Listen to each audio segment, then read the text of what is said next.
তা তোমরা আমাকে বলো না কত টাকা চাঁদা দিতে হবে, আমি দিয়ে দিচ্ছি। ইয়ে না মানে বেশি না, 200 টাকা দিলেই হবে। ও মাগুমা, 200 টাকা? 200 টাকায় ভালো হবে না, আমাদের 500 টাকা লাগবে। ওইসব বালচার ক্লাবে চাঁদা দিয়ে লাভ নেই, আমাদেরকে দে, এবার আমাদের ক্লাবই ফার্স্ট হবে। 500 টাকা? ও বাবা গো, আমি অত টাকা কোথায় পাবো? চুদির ভাই, আমি তোকে বেশি মারাতে বলিনি, তোর বাপকে ডাক। বাড়া আমরা আগে এসছি, আমরা আগে চাঁদা নেবো।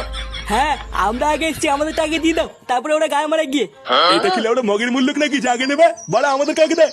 উড়ি বাবা গো বাবা, দাঁড়াও গো দাঁড়াও।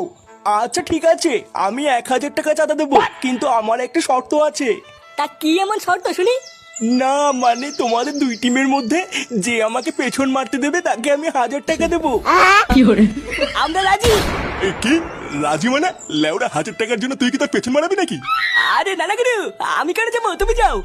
তুমি আমাদের গুরু হও, এখন তুমি যদি এইটুকু না পারো। কি বললি চুদির ভাই? এ বাড়া, ওরা কি একা দেবে নাকি? 1000 টাকার জন্য আমরা দেবো পেছন মারতে? এই মেরেছে পল্টু, এই যে কি বলছিস? হ্যাঁ আমি ঠিকই বলেছি। এই যে এইটা হচ্ছে আমার ভাই ফুটো, এ বাচ্চার ক্লাবে চাঁদার জন্য সবকিছু করতে পারে। হাত মারা, আমি এসব করবো না। এ তুই বুঝতে পারছিস না ফুটো, 1000 টাকা অনেক টাকা রে, আমাদের পুজোটা দেখবি ধুমধাম করে হবে। হ্যাঁ রে ফুটু, আমাদের কি তো ওই ক্লাবের থেকে জিততে হবে? নাও গো নাও, এবার বলো তো তোমাদের ভিতরে কে আসছো? এই তো আমাদের ফুটো যাবে। শান্তি চলে গেল, 1000 টাকার জন্য হোমকে দিয়ে বন্ধু ফোন মারাতিস তো।